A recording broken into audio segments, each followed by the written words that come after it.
Hello दोस्तों, स्वागत है आपका हमारे YouTube channel easy nursing academy में। तो दोस्तों आज हम बात करेंगे नॉरसेट और ईएसआईसी की जो एग्ज़ाम आने वाली है उन सभी के लिए जो इम्पोर्टेंट एमसीक्यू होने वाले हैं उनसे रिलेटेड हम बात करेंगे। और आज हमारा सबसे पहला टॉपिक होगा कार्डियोवैस्कुलर सिस्टम से रिलेटेड। तो इससे रिलेटेड जो मेन क्वेश्चन है जो बार बार एग्जाम में पूछे जाते हैं, जो एग्जाम पॉइंट ऑफ व्यू से इम्पोर्टेंट होने वाले हैं, उनके बारे में आज अपन डिस्कस करते हैं। तो सबसे पहले हम बात करेंगे कि ये जो है हमारा आपका टॉपिक जो है अभी वो है कार्डियोवैस्कुलर हार्ट से रिलेटेड। और इसके अंदर जो इम्पोर्टेंट क्वेश्चन होने वाले हैं एनाटमी फिजियोलॉजी से लेके और इसकी जो डिजीज पोर्शन से लेके उन सभी के बारे में अपन क्या करेंगे, डिस्कस करेंगे। कुछ इम्पोर्टेंट क्वेश्चन है मैंने इस वीडियो के अंदर ऐड किए हैं, तो सभी जो भी इसको देख रहे हैं तो सभी देखें। तो चलिए सबसे पहले हम बात करते हैं हमारा पहला question, which among the following is the most specific marker for the diagnosis of acute myocardial infarction? acute myocardial infarction को डायग्नोसिस करने के लिए कौन सा जो स्पेसिफिक मार्कर है हमारे पास जिससे हम क्या कर सकते हैं कि एक्यूट मायोकार्डियल इन्फेक्शन को क्या कर सकते हैं, डायग्नोसिस कर सकते हैं। तो कौन सा जो है स्पेसिफिक मार्कर है जो एक्यूट मायोकार्डियल इन्फेक्शन को डायग्नोसिस करने की हेल्प करेगा? तो सबसे पहले ऑप्शन ए है ट्रोपोनिन, बी है एलडीएच, सी है क्रेटिनिन काइनेज और डी है मायोग्लोबिन। तो कौन सा है स्पेसिफिक मार्कर की बात करते हैं, तो कौन सा स्पेसिफिक मार्कर जो है वो हमें हार्ट अटैक के बारे में बताएगा या फिर एमआई के बारे में बताएगा? जल्दी से जल्दी जो बताएगा कौन सा मार्कर है। तो वैसे तो ये सभी ट्रोपोनिन, एलडीएच, क्रेटिनिन काइनेज और मायोग्लोबिन ये चारों जो है ये हार्ट अटैक को बताते हैं, लेकिन इनकी जो ड्यूरेशन है वो अलग अलग है। कौन कब कितना जल्दी बताएगा, कौन कितना लेट बताएगा, और नॉर्मल मसल्स डैमेज जब होती है हमारी तो उसके अंदर भी कौन सा है वो बताएगा। तो इसका करेक्ट आंसर होगा हमारा ए ऑप्शन है ट्रोपोनिन। ट्रोपोनिन जो होता है सबसे अर्लीस्ट और स्पेसिफिक मार्कर होता है एमआई के लिए, मायोकार्डियल इन्फ्रैक्शन के लिए या हार्ट अटैक जिसको हम बोलते हैं उसके लिए जो सबसे पहले स्पेसिफिक मार्कर होगा वो है ट्रोपोनिन। ट्रोपोनिन आई और ट्रोपोनिन टी दो तरह के होते हैं जो हम मोस्टली टेस्ट करते हैं किट के द्वारा, तो वो होती है ट्रोपोनिन टी किट, ट्रोपटी किट जिसको हम बोलते हैं। तो उससे क्या करते हैं हम एमआई का पता लगा सकते हैं। तो करेक्ट आंसर होगा इसका ए। नेक्स्ट है हमारा question, during blood transfusion therapy patient develop symptom like increase temperature, chills and pain in the kidney region, this symptom indicate reaction. ये जो सिम्टम है वो कौन सी रिएक्शन को इंडिकेट करते हैं? तो सबसे पहले क्वेश्चन एक बार फिर से पढ़ते हैं। ड्यूरिंग ब्लड ट्रांसफ्यूजन के दौरान अगर कोई पेशेंट डेवलप करता है जिनका टेम्परेचर बढ़ जाता है, उसको सर्दी लगने लग जाती है और उनके किडनी रीजन में अगर पेन होने लग जाता है, तो वो कौन से रिएक्शन को इंडिकेट करेगा?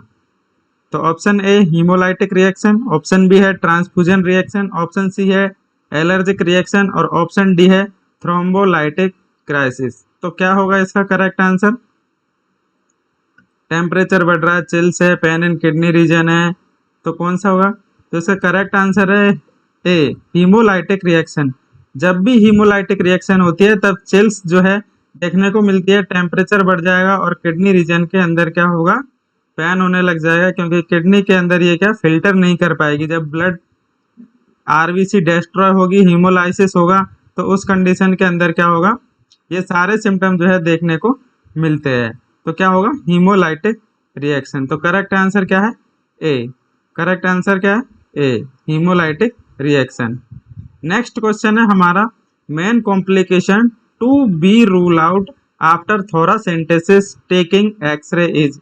हम क्या चीज को रूल आउट करते हैं, कौन सी चीज जो इंपॉर्टेंट है जिसको हम रूल आउट करते हैं एक्सरे के माध्यम से after thoracentesis?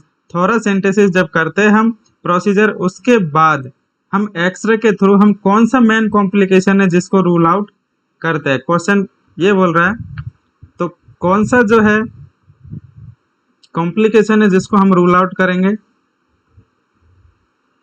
Option A pneumothorax, option B perforation, option C cardiac tamponade और ऑप्शन डी है ऑब्स्ट्रक्शन। तो कौन से कॉम्प्लिकेशन को रूल आउट करेंगे एक्सरे के थ्रू? थोरासेंटेसिस प्रोसीजर के दौरान। तो करेक्ट आंसर क्या होगा इसका? और जिन जिन को भी आंसर पता है मेरे बताने से पहले कमेंट कर दीजिए इसमें कौन कौन सा आंसर है। उसके बाद में अपने अंदर जो है कॉन्फिडेंस लेवल बढ़ जाएगा। अगर मैं जब आंसर करेक्ट आंसर बता रहा हूँ उससे पहले अगर तुम्हारा करेक्ट आंसर आ जाता है कमेंट में, तो इससे क्या है कि तुम लोगों का कॉन्फिडेंस बढ़ जाएगा कि हाँ मुझे इसके बारे में पता है। तो इससे जो नेक्स्ट क्वेश्चन जो भी आएगा उसको और सही करने की कोशिश करोगे। तो जल्दी से जल्दी कमेंट भी कर दीजिए कौन सा आंसर है। तो इसका करेक्ट आंसर है ए, न्यूमोथोरैक्स। क्योंकि जब भी हम छाती के अंदर छेद करते हैं ना, थोरासेंटेसिस का मतलब है छाती के अंदर छेद करना। थोरैक्स थोरेसिक कैविटी के अंदर छेद करते हैं, प्लूरल कैविटी के अंदर जो एक्सेसिव प्लूरल फ्लूइड को निकालने के लिए या फिर जो भी है उसके लिए जब हम करते हैं तो क्या करते हैं कि चांस होते हैं कि एयर जो है जो प्लूरल कैविटी के अंदर चली जाएगी या फिर लंग्स के अंदर जो प्लूरल कैविटी के अंदर जाएगी, तो उस कंडीशन में क्या होगा, न्यूमोथोरैक्स जो है हमें देखने को मिलेगा। तो ये चीजें जो है हम रूल आउट करने के लिए क्या करते हैं, एक्सरे कराते हैं वो आफ्टर थोरासेंटेसिस। थोरासेंटेसिस के बाद हम क्या करेंगे, एक्सरे कराएंगे। किस मेन कॉम्प्लिकेशन कौन सा है, न्यूमोथोरैक्स। इसके लिए क्या कराएंगे, हम एक्सरे कराते हैं। तो चलिए नेक्स्ट क्वेश्चन है हमारा fourth, normal HV range in adult. Adult के अंदर जो नॉर्मल रेंज है एचवी की वो कितनी होती है। इसकी रेंज जो है कंफ्यूजन करने वाली है, तो करेक्ट आंसर बता दीजिए कौन सा रहेगा। HV range in adult, adult के अंदर जो एचवी की रेंज है वो कौन सी रहेगी। अगर कुछ भी नहीं दे रखा मेल और फीमेल, तो मेल कैंडिडेट को मान के हमें क्या करना है, इसकी रेंज बतानी है। अगर मेल और फीमेल कुछ भी नहीं दे रखा है, नॉर्मल एचवी पूछा हुआ है इसके अंदर, तो करेक्ट आंसर क्या होगा। हमें इसका करेक्ट आंसर मेल को बेस बना के हमें क्या करना है, करेक्ट आंसर बताना है। तो क्या होगा इसका correct answer, normal HV range adult के अंदर, नॉर्मल एचवी रेंज।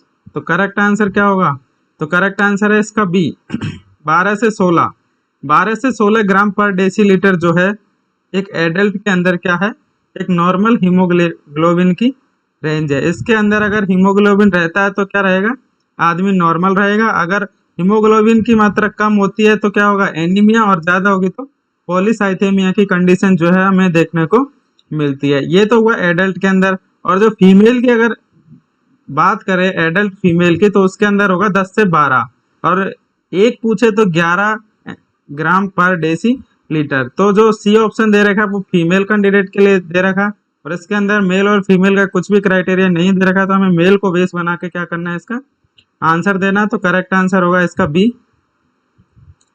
नेक्स्ट है, after the transfusion of 1 unit whole blood expected increase in haemoglobin level.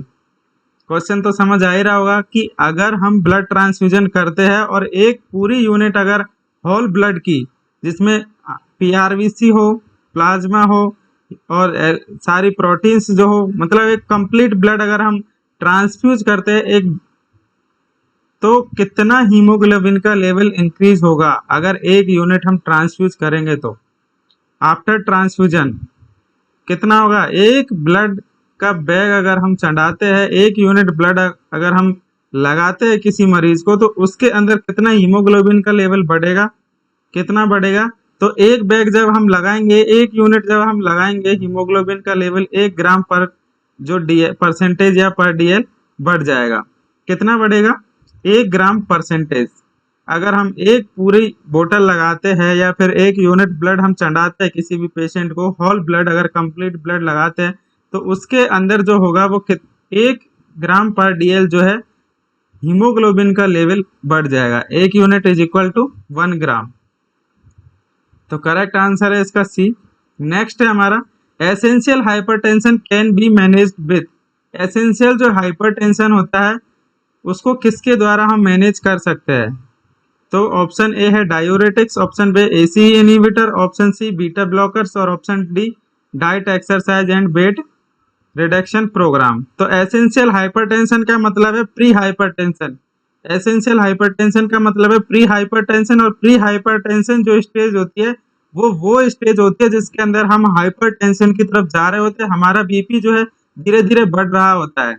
Normal 120/80 होता है, 140/90 से जो है वो अभी एडल्ट के अंदर नॉर्मल है। अगर इससे ज्यादा हो रहा है, 150 के समथिंग अगर है, तो उस कंडीशन को एसेंशियल हाइपरटेंशन बोलेंगे। तो अगर पेशेंट का बीपी बढ़ रहा है, नॉर्मल स्टेज इनिशियल स्टेज के अंदर है, एसेंशियल स्टेज के अंदर है, तो उस कंडीशन में क्या होगा, उसको हम कैसे मैनेज करेंगे, क्वेश्चन पूछ रहा है। तो कैसे मैनेज करेंगे, क्योंकि उसको अभी हाइपरटेंशन नहीं है लेकिन हाइपरटेंशन की कंडीशन में वो जा रहा है। तो करेक्ट आंसर बताइए कौन सा होगा। जो प्री हाइपरटेंशन है उसको हम करेक्ट कर सकते हैं diet, exercise and weight reduction programme से। हम नॉर्मल डाइट पे कंट्रोल कर सकते हैं, इसमें सोडियम कम, लो सॉल्ट डाइट, सॉल्ट कम लेंगे, जो भी अपनी ऑयली डाइट है उनको कम कर देंगे, और वेट रिडक्शन प्रोग्राम या एक्सरसाइज जो है हम करेंगे, तो उससे क्या होगा, एसेंशियल हाइपरटेंशन ठीक हो जाएगा। उसके लिए कोई भी ड्रग्स की जरूरत नहीं है, कोई भी मेडिकेशंस की जरूरत नहीं है। तो एसेंशियल हाइपरटेंशन को अपन जो रिस्क फैक्टर है उनको कम करके भी अपन ट्रीट कर सकते हैं। एसेंशियल हाइपरटेंशन को कैसे ट्रीट कर सकते हैं कि उनके जो रिस्क फैक्टर है उनको कम करके अपन प्राइमरी या एसेंशियल हाइपरटेंशन को क्या कर सकते हैं, कम कर सकते हैं। तो इसका करेक्ट आंसर क्या होगा, D. Diet, exercise and weight reduction programme जो होगा उनके थ्रू क्या कर सकते हैं अपन, एसेंशियल हाइपरटेंशन को ट्रीट कर सकते हैं। और बाकी हाइपरटेंशन के अंदर अगर हाइपरटेंशन हो जाता है तो उस कंडीशन में हमें ये तीनों ड्रग्स जो है देनी होती है, डायूरेटिक्स, एसी इनहिबिटर और बीटा ब्लॉकर्स। डायूरेटिक्स जो है लास्ट स्टेज में हम देते हैं, बाकी एसी इनहिबिटर और बीटा ब्लॉकर्स जो है हम स्टार्टिंग में इनको स्टार्ट कर देते हैं। बीटा ब्लॉकर्स के अंदर भी मतलब एटेनोल और ये सारी ड्रग्स है, ये हम बाद में यूज करते हैं। एसी इनहिबिटर जो है हम स्टार्टिंग में यूज कर देते हैं। तो ये सारे ड्रग जो हाइपरटेंशन के लिए क्या करते हैं, हम यूज में लेते हैं। नेक्स्ट है हमारा the drug that act by dissolving the blood clot. ऐसी कौन सी ड्रग है जो एक्ट करती है by dissolving the blood clots को डिजोल्व करती है। Option A B C D है, एस्प्रिन, स्ट्रेप्टोकाइनेज, हेपेरिन और विटामिन के। इसका करेक्ट आंसर जो भी बताएगा नर्सिंग ऑफिसर के लिए रेडी हो जाइए। इसका करेक्ट आंसर कौन बताएगा, वो ये समझिए कि उसकी जो तैयारी का लेवल है, उसकी जो स्टडी का लेवल है, वो नर्सिंग ऑफिसर बनने के लायक है, जो भी इसका करेक्ट आंसर बताएगा। और जो भी इसका करेक्ट आंसर अपने पता है तो वो क्या है, कमेंट में कर दीजिए, ताकि पता चले कितने लोगों को इसका करेक्ट आंसर पता है और बाद में किसको पता चलेगा, ताकि मुझे भी पता चले कितने लोगों ने देखा है, कितने लोगों ने कमेंट किया है, कितने लोगों का आंसर करेक्ट है, वो सारी चीजें। तो बताइए, the drug that act by dissolving the blood clot is, कौन सी ड्रग है जो एक्ट करती है by dissolving the blood clot. Blood clot को डिजोल्व करने का काम कौन सी ड्रग करती है। हिंदी में समझा दिया, अगर किसी को समझ में नहीं आ रहा है तो आप तो कम से कम बता सकते हो। Option A aspirin, option B streptokinase, option C heparin और ऑप्शन डी विटामिन के। तो इसका करेक्ट आंसर होगा वो है बी, स्ट्रेप्टोकाइनेज। स्ट्रेप्टोकाइनेज क्या होती है, जो ब्लड क्लॉट बन जाता है उसको डिसॉल्व करने के काम आती है। और बाकी ए, सी और डी, हिपेरिन, एस्प्रिन और विटामिन के क्या है कि ब्लड क्लॉट को बनने से रोकती है। एक तो बनने से रोकना और एक बने हुए को तोड़ना, दोनों अलग अलग है। तो ब्लड क्लॉट को डिसॉल्व करने के लिए हम स्ट्रेप्टोकाइनेज लेते हैं, लेकिन to prevent blood clot, to prevent blood clot अगर आता है क्वेश्चन में, तो उसके लिए हम एस्प्रिन, हिपेरिन और विटामिन के तीनों चीजें जो है हम दे सकते हैं। अगर ब्लड क्लॉट बनने से रोकना है तो उसके लिए हम एस्प्रिन देंगे, हिपेरिन और विटामिन के दे सकते हैं। लेकिन अगर ब्लड क्लॉट बना हुआ है तो उसको तोड़ने के लिए हम एस टी के, थ्रोम्बोलाइटिक एजेंट जो है हम देते हैं। स्ट्रेप्टोकाइनेज है, एल्टीप्लेज, ये सारे ड्रग्स जो है हम देते हैं। नेक्स्ट क्वेश्चन है हमारा, capillary refill time is normally जो कैपिलरी रिफिल टाइम होता है वो कितना होता है। सबसे पहले बात करते हैं कैपिलरी रिफिल टाइम होता क्या है।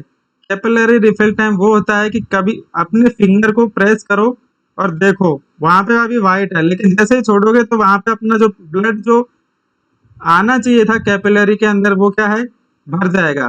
तो कैपिलरी रिफिल टाइम का मतलब है कि हमारी कैपिलरीज के अंदर है वो ब्लड कितनी जल्दी से जल्दी आ सकता है, क्योंकि कैपिलरीज जो होती है वो ही हमारी बॉडी की सेल्स को क्या करती है, न्यूट्रिशन प्रोवाइड करती है, ब्लड के थ्रू एक्सचेंज करती है ब्लड से टिश्यू के अंदर। तो कैपिलरी रिफिल टाइम तो कम से कम होना चाहिए। तो क्या है इसका करेक्ट आंसर, करेक्ट आंसर है सी 1 से 3 सेकंड जो है कैपिलरी रिफिल टाइम होना चाहिए। जो हाइपोवोलेमिक शॉक है उसके अंदर कैपिलरी रिफिल टाइम जो है बढ़ जाता है, क्योंकि बॉडी के अंदर जो फ्लूइड है या फिर ब्लड है उसकी वैल्यू कम हो जाती है, उसका अमाउंट कम हो जाता है, तो कैपिलरी रिफिल टाइम बढ़ जाएगा। और भी बहुत सारी जो थ्रोम्बोलाइटिक डिजीज है, थ्रोम्ब जिसके अंदर हमारी बॉडी में थ्रोम्बस बन जाता है, तो उस कंडीशन में क्या है कि ब्लड सप्लाई पूरी हो नहीं पाती है, तो कैपिलरी रिफिल टाइम बढ़ जाता है। तो करेक्ट आंसर क्या होगा इसका? सी 1 से 3 सेकंड जो है कैपिलरी रिफिल टाइम होना चाहिए नॉर्मली। और ये नॉर्मली जो है वन पेशेंट के अंदर भी हम इस चीज को क्या मेजर करते हैं, तो पता चलना चाहिए कि कैपिलरी रिफिल टाइम कितना है, इसके अंदर फ्लूइड का मात्रा जो है कितनी है, कितनी इसकी डिमांड है, कितनी रिक्वायरमेंट है। और हाइपोवॉल्यूमिक शॉक के अंदर भी हम इस चीज को देखते हैं। तो करेक्ट आंसर है वो सी है। नेक्स्ट क्वेश्चन है important nursing action while caring to a neutropenic client is. एक क्लाइंट है जो न्यूट्रोपिनिया है, उसको न्यूट्रोपिनिया, उसके लिए कौन सा जो है नर्सिंग एक्शन इंपॉर्टेंट है? न्यूट्रोपेनिया। करेक्ट आंसर बताइए, फिर मैं समझाता हूं इसका। इसका करेक्ट आंसर होगा सी इन्फेक्शन प्रिवेंशन। इन्फेक्शन को प्रिवेंट करना। करेक्ट आंसर क्या होगा? सी इन्फेक्शन को प्रिवेंट करना, क्योंकि न्यूट्रोपेनिया क्या है? डब्ल्यूबीसी का एक पार्ट है। न्यूट्रोफिल्स, इयोसिनोफिल, बेसोफिल्स और न्यूट्रोफिल्स, ये डब्ल्यूबीसी का एक पार्ट है। डब्ल्यूबीसी क्या करती है? इन्फेक्शन से लड़ती है। इन्फेक्शन से लड़ती है, हमारी प्रतिरक्षा जो प्रतिरोधक क्षमता है उसको क्या करती है? बढ़ा देती है। तो ये जो है न्यूट्रोपिनिया अगर कम, न्यूट्रोपिनिया का मतलब है कम होना, पीनिया का मतलब कम होना, न्यूट्रोफिल्स का कम होना। न्यूट्रोफिल्स जैसे ही कम होगी हमारी बॉडी में इन्फेक्शन, जो इन्फेक्शन का आक्रमण है वो बढ़ जाएगा। इन्फेक्शन बढ़ने के चांसेस है वो बहुत ज्यादा हो जाएंगे। तो इस कंडीशन में सबसे प्राइमरी जो नर्सिंग इंटरवेंशन है हमारा न्यूट्रोपेनिक क्लाइंट के लिए, तो वो है इन्फेक्शन को कंट्रोल करना और इन्फेक्शन को प्रिवेंट करना, टू प्रिवेंट इन्फेक्शन। तो करेक्ट आंसर क्या होगा?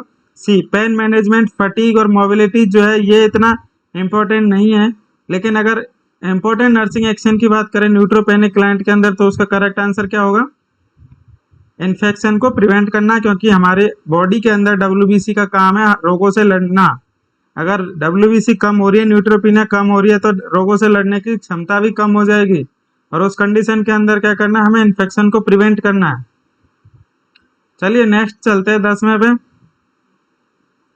In an adult patient digoxin will be withheld if the pulse below.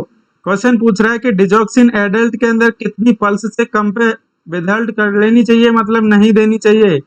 Adult patient के अंदर डिजॉक्सिन को कब नहीं देना चाहिए? अगर उसकी पल्स रेट किससे कम हो? 40, 60, 70, 50। तो करेक्ट आंसर है बी। अगर 60 से कम उसकी हार्ट रेट है, 60 से कम उसकी पल्स है, 60 से कम अगर उसकी पल्स आ रही है, तो डिजॉक्सिन को हमें स्टॉप कर देना चाहिए, क्योंकि डिजॉक्सिन जो होती है ब्रेडिकार्डिया करती है। डिजॉक्सिन क्या करती है? ब्रेडिकार्डिया करती है। और 60 से अगर 60 से बिलो अगर उसकी पल्स रेट आ रही है, तो वो ऑलरेडी ब्रेडी में है, लेकिन अगर डिजॉक्सिन और देंगे तो क्या करेगा? एक्सट्रीम ब्रेडिकार्डिया हो जाएगा, 10, 20, 30 की इसकी पल्स रेट जो है आने लग जाएगी। तो इसका जो एक्शन की जगह क्या हो जाएगा? रिएक्शन हो जाएगा, और पेशेंट को नुकसान हो जाएगा, हार्ट जो है अपना काम करना बंद कर देगा, स्टॉप कर देगा। तो इसलिए डिजॉक्सिन जो होती है हमें 60 से कम में नहीं देनी चाहिए एडल्ट पेशेंट के अंदर। तो करेक्ट आंसर है बी। नेक्स्ट है in a child digoxin need to be withheld if the apical is less than. अगर डिजॉक्सिन बच्चों के अंदर कब नहीं देनी चाहिए, कब स्टॉप कर देना चाहिए डिजॉक्सिन को? जब एपिकल पल्स किससे कम हो? If the apical pulse is less than in a child digoxin need to be withheld if the apical pulse is less than. Apical pulse कितनी पल्स से कम हो जिससे कि हम डिजॉक्सिन को विदहोल्ड कर ले। विदहोल्ड कर ले मतलब कि स्टॉप कर दे, नहीं देना है। तो क्या होगा करेक्ट आंसर इसका? ए है बिलो 40 to 60, बी है बिलो 60 to 80, सी है बिलो 90 to 110 और डी है 90 से अबव। कितना है? तो करेक्ट आंसर इसका सी 90 to 110। अगर पल्स रेट एपिकल है तो उस कंडीशन के अंदर हमें क्या करना है? स्टॉप कर देना है। 90 से कम पे तो बिल्कुल भी नहीं देना है। 90 इसकी मिनिमम है और 110 इसकी मैक्सिमम रेंज है। 110 से अबव दे सकते हैं, 90 से बिलो नहीं दे सकते हैं। तो इसलिए हमें क्या करना है, विदहोल्ड कर लेना है डिजॉक्सिन को बच्चों के अंदर। एडल्ट और चाइल्ड दोनों का क्वेश्चन इस वीडियो में इसलिए लाया ताकि पता चले दोनों का एक ही टाइम पे, एडल्ट के अंदर किससे कम में नहीं देना और चाइल्ड के अंदर जो है किससे कम में नहीं देना है, इसलिए दोनों क्वेश्चन एक साथ डाले हुए। तो इसका करेक्ट आंसर क्या है, सी। नेक्स्ट है हमारा priority nursing diagnosis for a client with iron deficiency anaemia. Iron deficiency anaemia का क्लाइंट है, उसके लिए प्रायोरिटी नर्सिंग इंटरवेंशन क्या होगा, प्रायोरिटी नर्सिंग डायग्नोसिस क्या होगा। ऑप्शन ए है impaired gas exchange, option B activity intolerance, option C imbalance nutrition और ऑप्शन डी नॉलेज डेफिसिट। एक आयरन डेफिशिएंसी एनीमिया का पेशेंट है, उसको और तुम्हारे पास है, तुम नर्सिंग ऑफिसर हो, अज्यूम करो कि तुम नर्सिंग ऑफिसर हो और आयरन डेफिशिएंसी एनीमिया का पेशेंट तुम्हारे पास है, तो उसके लिए तुम्हारा सबसे प्रायोरिटी नर्सिंग डायग्नोसिस है वो क्या होगा, क्या करोगे उसके लिए सबसे पहले आयरन डेफिशिएंसी एनीमिया के पेशेंट के लिए, बताइए जल्दी कमेंट करिए फटाफट से क्या है इसका आंसर। तो मैं बता दूं कि अगर हमारी न्यूट्रिशनल प्रॉब्लम है तो उस चीज के अंदर हमें न्यूट्रिशन को मैनेज करना है, क्योंकि आयरन डेफिशिएंसी एनीमिया आयरन को का लेवल इसके अंदर कम है और आयरन की मात्रा अगर कम है तो आयरन की मात्रा को बढ़ा देंगे तो सारी प्रॉब्लम सॉल्व हो जाएगी। तो आयरन डेफिशिएंसी एनीमिया है, इसका डायग्नोसिस है, तो इसके अंदर क्या करना है, हमें न्यूट्रिशन को बैलेंस करना है। इम्बैलेंस न्यूट्रिशन जो है हमारा सबसे पहला डायग्नोसिस होगा, क्योंकि सबसे पहले क्या करना है, हमें न्यूट्रिशन को बैलेंस करना है और जैसे ही आयरन की कमी पूरी हो जाएगी बाकी सारी प्रॉब्लम ऑटोमेटिक सॉल्व हो जाएगी, क्योंकि मेन कारण आयरन डेफिशिएंसी एनीमिया है। तो आयरन की कमी को पूरी कर दो, बाकी की प्रॉब्लम अपने आप सॉल्व हो जाएगी। तो करेक्ट आंसर क्या होगा इसका, सी। करेक्ट आंसर क्या है, सी। नेक्स्ट है हमारा question, which among the following medication need to be withheld by the physician 1 day prior to superior vena cava filter insertion procedure. कौन सी ऐसी ड्रग है जिसको स्टॉप कर देना है हमें, या फिर कौन सी ऐसी ड्रग है जिसको होल्ड कर देना है या फिर होल्ड कर देगा फिजिशियन 1 डे प्रायर, एक दिन पहले, to superior vena cava filter insertion procedure. Superior vena cava के अंदर फिल्टर इंसर्शन प्रोसीजर करना है तो फिजिशियन जो है कौन सी ऐसी ड्रग है जिसको एक दिन पहले बंद कर देगा।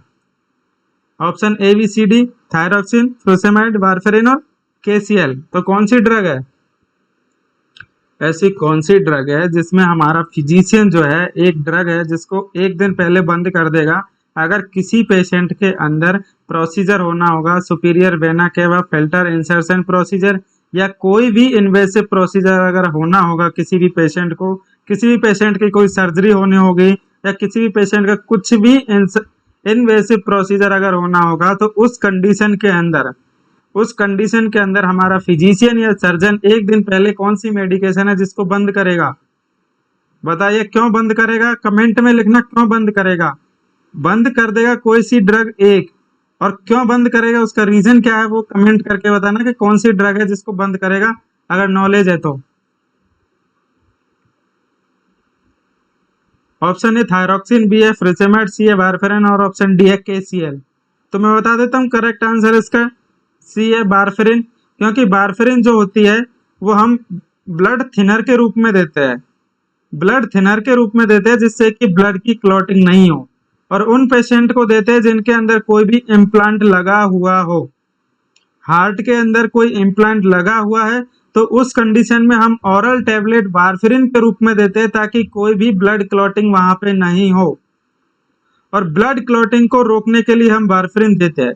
लेकिन जैसे ही कोई प्रोसीजर हम कर रहे हैं तो उस दौरान क्या करना है, ब्लड ज्यादा नहीं बहे, इसलिए क्या करेंगे, वारफेरिन को एक दिन पहले स्टॉप कर देंगे ताकि उसका जो एक्शन मोड है वो कम हो जाएगा, एक्शन जो है कम हो जाएगा, ताकि उसके अंदर पेशेंट के अंदर जो ब्लड थिनिंग है, ब्लड पतला हो रहा है या फिर जो क्लॉटिंग की जो उसकी कैपेसिटी है वो कम हो रही है, तो उसको क्या कर देंगे, हम बंद कर देंगे ताकि जैसे ही हम कोई कट लगाए तो ब्लड ज्यादा नहीं बहे, ब्लीडिंग ज्यादा नहीं हो। तो ब्लीडिंग को रोकने के लिए हम क्या करेंगे, वारफेरिन को बंद कर देंगे। तो करेक्ट आंसर क्या होगा, सी होगा। Correct answer is C. Next है 14 position given to a client experiencing shock is. अगर कोई पेशेंट शॉक की कंडीशन में है तो उसको कौन सी पोजीशन जो है हम देंगे। अब कोई भी पोजीशन से रिलेटेड शॉक की अगर बात करते हैं तो हाइपोवॉल्यूमिक शॉक होगा। और हाइपोवॉल्यूमिक शॉक के अंदर हम कौन सी पोजीशन देते हैं, बताइए कौन सी पोजीशन दे देंगे?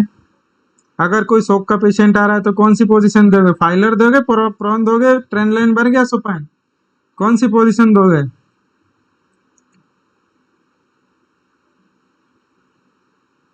तो इसका करेक्ट आंसर है बी, ट्रेंडलाइनबर्ग पोजीशन देंगे। ट्रेंडलाइनबर्ग पोजीशन के अंदर होता क्या है कि हम हेड एंड साइड को डाउन कर देते हैं और लेग एंड साइड को अप कर देते हैं, ताकि जो ब्लड है लोअर एक्सट्रीमिटीज में अंदर है, या फिर जो भी एक्सट्रीमिटीज है हमारी उनके अंदर ब्लड है वो सेंट्रल के अंदर आ जाए, ताकि हमारे हार्ट तक पहुंच सके और वो अच्छे से पंप कर सके। इसलिए क्या करेंगे, हम ट्रेंडलाइनबर्ग पोजीशन देंगे जो शॉक की एक्सपीरियंस करेगा। जो पेशेंट अगर शॉक में आ रहा है तो उसको क्या करेंगे, हम ट्रेंडलाइनबर्ग पोजीशन जो है दे देते हैं।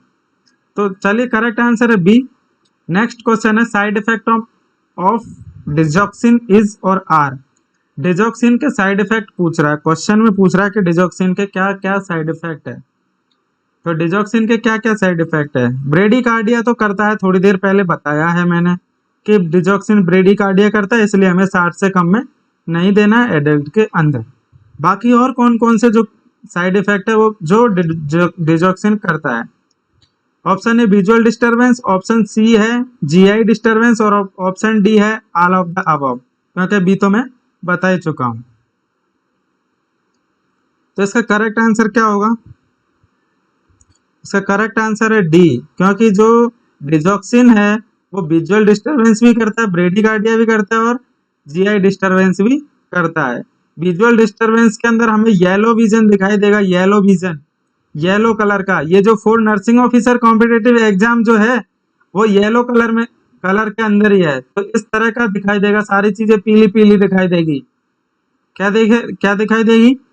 पीली पीली चीजें दिखाई देगी। और जीआई डिस्टरबेंस के अंदर डायरिया हो जाएगा उसको। डायरिया में क्या निकलती है? वो भी पीली पीली निकलती है, तो दोनों चीज क्या है, पीली पीली हो जाएगी। विजुअल डिस्टरबेंस के अंदर हमें क्या दिखाई देता है, पीला कलर का दिखाई देता है, क्योंकि वहां पे जो पिंक येलो कलर के पिगमेंट जो है हमारी आई के ऊपर क्या है, डिपॉजिट होना स्टार्ट कर देता है। अगर डिजॉक्सिन हम दे रहे हैं तो डिजॉक्सिन टॉक्सिसिटी के अंदर, और जीआई डिस्टरबेंस के अंदर क्या कर देता है, वो हमारी जो गैस्ट्रिक मोटिलिटी है उसको बढ़ा देता है, जिससे कि क्या जीआई डिस्टरबेंस हो जाता है, डायरिया की कंडीशन देखने को मिलती है। बाकी तो बी ब्रेडिकार्डिया तो इसके अंदर होता ही होता है, तो करेक्ट आंसर क्या है, डी है। करेक्ट आंसर क्या है इसका, D. All of the above are the side effect of digoxin toxicity. Digoxin के जो सारे साइड इफेक्ट है वो ये है। करेक्ट आंसर डी है। नेक्स्ट हम बात करते हैं client become unconsciousness and unresponsive to stimuli, next action is.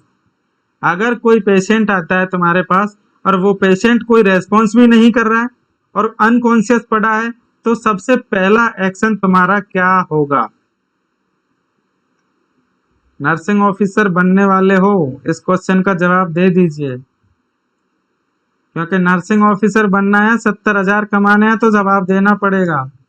अगर कोई मरीज आ रहा है सबसे पहले और उसको कोई पता नहीं है कि वो कहाँ है और कुछ रेस्पॉन्स भी नहीं कर रहा है, कुछ बता भी नहीं रहा है, अनरेस्पॉन्सिव है और अनकॉन्शियस है, तो सबसे पहला एक्शन क्या होगा? क्या होगा? छोड़ के भाग जाओगे क्या, या कुछ जवाब दोगे? तो सबसे पहला एक्शन क्या होगा, हमें सीपीआर की प्रोसीजर को स्टार्ट करना है।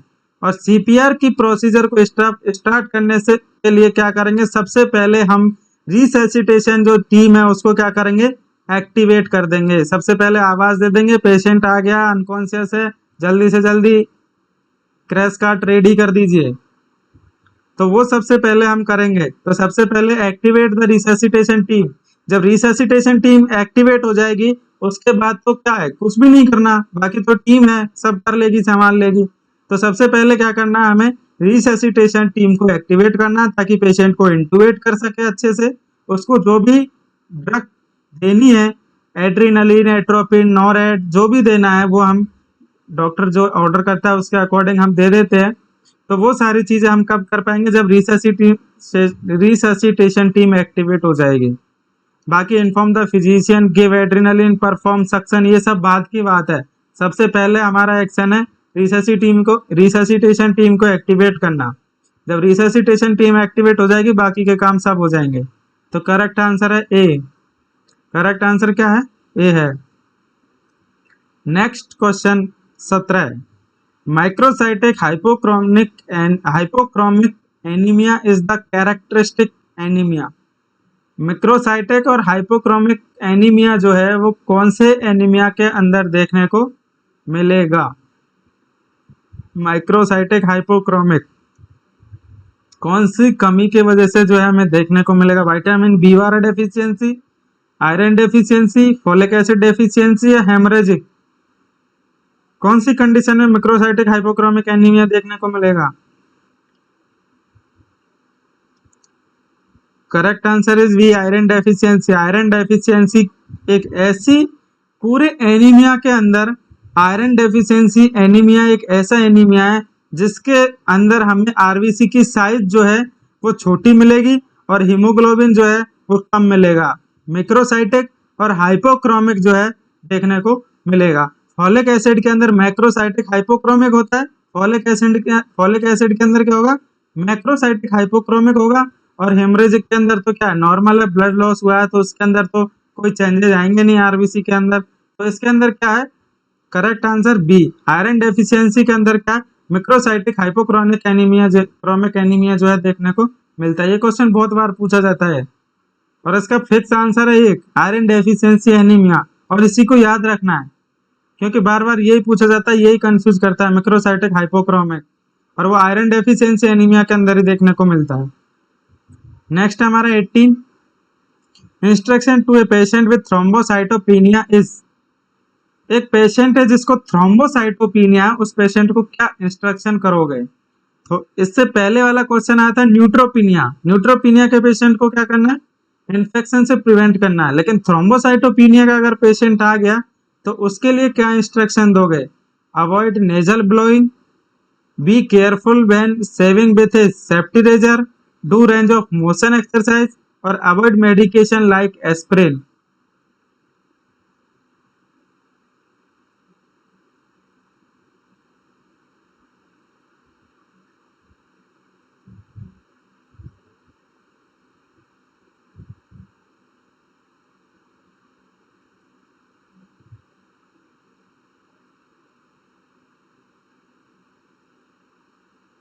क्या है करेक्ट आंसर बताइए? थ्रोम्बोसाइटोपिनिया का पेशेंट है, क्या इंस्ट्रक्शन दोगे? वैसे क्वेश्चन गलत है, इसमें टाइपिंग मिस्टेक है और इसमें एक्सेप्ट है। यहाँ पे except instruction to a patient with thrombocytopenia is except. Thrombocytopenia के पेशेंट को क्या करना है? बाकी के सारे चीज तो हमें बतानी है कि नेजल ब्लोइंग नहीं करना है, केयरफुल रहना है, सेविंग्स जो रेजर करते हैं सेविंग से उसको भी, और अवॉइड करना है मेडिकेशन लाइक एस्पिरिन। ये मिसप्रिंट है पूरा क्वेश्चन, इसका आंसर भी करेक्ट नहीं होगा शायद। बी दे रखा, be careful with shaving with a safety razor, क्योंकि ये जो क्वेश्चन है वो गलत छप गया है यहाँ पे और इसका आंसर भी उसी के अकॉर्डिंग मैंने टाइप किया है। तो ये जो है इसका करेक्ट आंसर, इसके अंदर हमें एक्सेप्ट लगाना है क्योंकि थ्रोम्बोसाइटोपिनिया के अंदर थ्रोम्बोसाइटोपिनिया के प्लेटलेट्स कम हो जाते हैं जिससे कि ब्लीडिंग के चांसेस ज्यादा हो जाते हैं, और ब्लीडिंग के चांसेस जब ज्यादा होंगे तो हमें सेफ्टी रेजर जो है उसको अच्छे से यूज करना है, और जो एस्पिरिन है उसको अवॉइड करना है, और नेजल ब्लोइंग है वो भी हमें नहीं करनी है। लेकिन रेंज ऑफ मोशन एक्सरसाइज जो है वो लिमिट करनी है ताकि हमें कोई भी इंजरी नहीं पहुंचे, ताकि हमें कोई भी चोट नहीं पहुंचे। तो इसका करेक्ट आंसर करेक्ट कर लीजिए, इसका करेक्ट आंसर होगा सी। इसका करेक्ट आंसर होगा सी और यहाँ पे होगा एक्सेप्ट। ये क्वेश्चन ही पूरा गलत टाइप हो गया। नेक्स्ट चल बात करते हैं, इसका थोड़ा ध्यान रखना, एक्सेप्ट कर लेना यहाँ, और इसका करेक्ट आंसर हो जाएगा सी, क्योंकि ये तीनों चीजें जो है वो इसके अंदर हमें क्या करनी है? थ्रोम्बोसाइटोपिनिया के अंदर अवॉइड करनी है। अवॉइड नेजल ब्लोइंग है, careful use of shaving safety razors है, और अवॉइड मेडिकेशन लाइक एस्पिरिन है। लेकिन do range of motion exercise हमें नहीं करना है। नेक्स्ट है expected laboratory finding after splenectomy. Splenectomy के बाद हमें कौन सी जो है लेबोरेटरी फाइंडिंग देखने को मिलेगी? स्प्लीन को काट के फेंक दिया तो उस कंडीशन में कौन सी लेबोरेटरी फाइंडिंग मिलेगी? थ्रोम्बोसाइटिक काउंट जो है बढ़ जाएंगे पेशेंट के। करेक्ट आंसर क्या है? डी, स्प्लीन के अंदर डब्ल्यूबीसी का कम हो जाएगी, एनीमिया हो जाएगा, हीमोग्लोबिन कम हो जाएगा, इंक्रीज थ्रोम्बोसाइट काउंट। तो क्या कंडीशन देखने को मिलेगी स्प्लेनेक्टोमी के अंदर? इंक्रीज थ्रोम्बोसाइटिक काउंट जो है देखने को मिलेंगे। बाकी एनीमिया तो होगा नहीं क्योंकि स्प्लेन तो डिस्ट्रॉय करता है, और ये हीमोग्लोबिन है वो भी कम नहीं होगा, और क्योंकि आरबीसी जब डिस्ट्रॉय नहीं होगी तो हीमोग्लोबिन कम नहीं होगा, और डब्ल्यूबीसी का इससे कोई इतना कनेक्शन है नहीं। और इसका करेक्ट आंसर है increase thrombocyte count. Thrombocyte count जो है बढ़ जाएंगे स्प्लेनेक्टोमी के अंदर। करेक्ट आंसर डी है। Next, which among the following electrolyte value reveal that a client who was on digoxin therapy is suffering from its toxicity. अगर कोई पेशेंट है जिसको डिजॉक्सिन थेरेपी चल रही है और पेशेंट डिजॉक्सिन टॉक्सिसिटी से सफर कर रहा है, तो उसके अंदर कौन सा इलेक्ट्रोलाइट है जिसको हम देखेंगे? Sodium 140, potassium 5, potassium 2, sodium 120। तो डिजॉक्सिन टॉक्सिसिटी के अंदर हमें पोटेशियम को देखना है। पोटेशियम को देखेंगे तो डिजॉक्सिन टॉक्सिसिटी से अगर सफर कर रहा है पेशेंट, तो इसका मतलब है पोटेशियम का लेवल कम है। पोटेशियम का लेवल कम है। अगर पोटेशियम का लेवल 2 मिली इक्विवेलेंट पर लीटर है, तो वो पेशेंट क्या करेगा? डिजॉक्सिन की टॉक्सिसिटी शो करेगा, उसके अंदर डिजॉक्सिन थेरेपी है, उसकी टॉक्सिसिटी हो जाएगी, वो सफर करेगा डिजॉक्सिन टॉक्सिसिटी से। तो हाइपोकैलेमिया के अंदर डिजॉक्सिन टॉक्सिसिटी देखने को मिलती है, और हाइपरकैलेमिया के अंदर डिजॉक्सिन की टॉक्सिसिटी नहीं होती है। ये दो क्वेश्चन है, कंफ्यूज करेंगे, हाइपोकैलेमिया हाइपरकैलेमिया। डिजॉक्सिन की टॉक्सिसिटी से सफर कर रहा है मतलब पेशेंट के अंदर पोटेशियम का लेवल कम मिलेगा, लेकिन अगर डिजॉक्सिन की टॉक्सिसिटी कब नहीं होगी? जब पोटेशियम का लेवल ज्यादा होगा। इसका भी करेक्ट आंसर सी है, ये भी मिसप्रिंट है। करेक्ट आंसर क्या है इसका? सी, पोटेशियम लेवल 2 मिलीक्विवेलेंट पर लीटर। करेक्ट आंसर क्या है? सी है, पोटेशियम लेवल 2 मिलीक्विवेलेंट पर लीटर। क्या नया नया वीडियो बनाइए ना इस पे, तो मिसप्रिंट हो रहा है थोड़ा ज्यादा, तो देख लेना, इसका करेक्ट आंसर सही कर लेना। करेक्ट आंसर है पोटेशियम का, यह सी है, पोटेशियम लेवल 2 मिलीक्विवेलेंट पर लीटर है। Question 21, patient is on digoxin and loop diuretic need to monitor for which electrolyte impairment. अगर पेशेंट डिजॉक्सिन पे है और लूप डायोरेटिक दोनों चल रही है, तो उसके अंदर हमें कौन सा इलेक्ट्रोलाइट को मॉनिटर करना है? डिजॉक्सिन थेरेपी भी है, लूप डायोरेटिक्स भी है, तो दोनों के अंदर हमें कौन सा इलेक्ट्रोलाइट मॉनिटर करना है? तो वो है पोटेशियम, क्योंकि डिजॉक्सिन की टॉक्सिसिटी का रिलेशन क्या है? पोटेशियम से। और लूप डायोरेटिक क्या करेगा? सोडियम को, पोटेशियम को, सबको बाहर कर देगा। ये क्या सेलेक्टिवली बाहर नहीं निकालता, सेलेक्टिवली एक्सक्रिएट नहीं करता है। लूप डायरेटिक्स जो होती है वो क्या करते हैं? पोटेशियम को, सोडियम को, सबको बाहर निकाल देगी।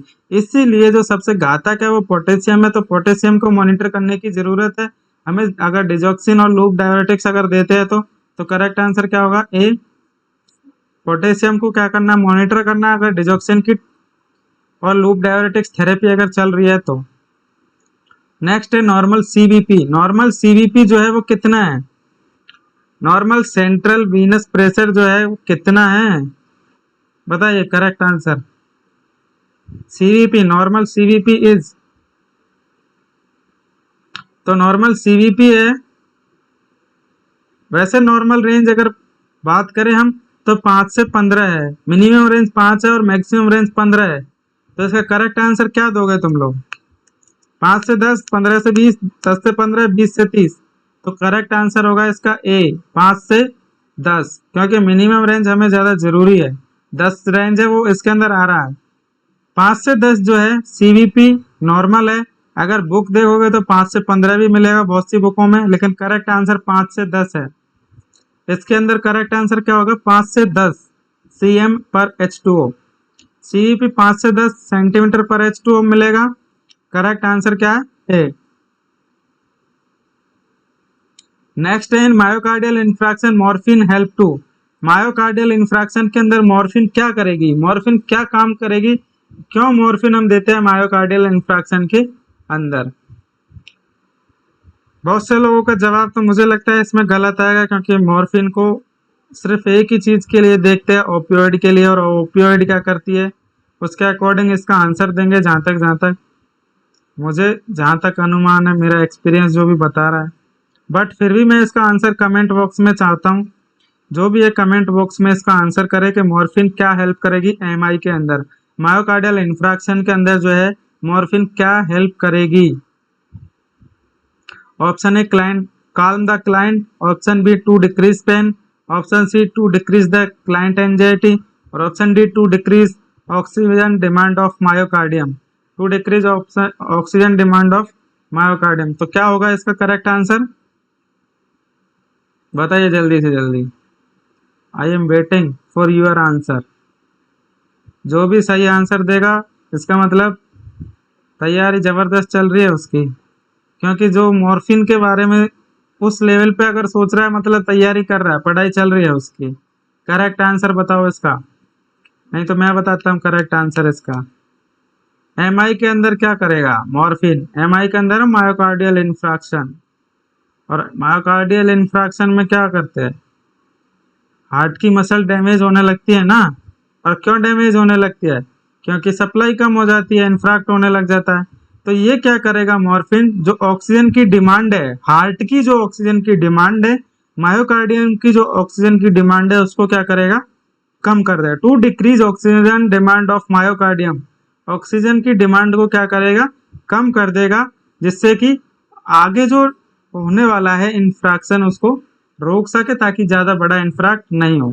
तो मॉर्फिन जो हेल्प करेगा वो to decrease oxygen demand of myocardium है, इसकी मायोकार्डियम की डिमांड को क्या करेगा, कम कर देगा। तो इसका करेक्ट आंसर है वो है डी।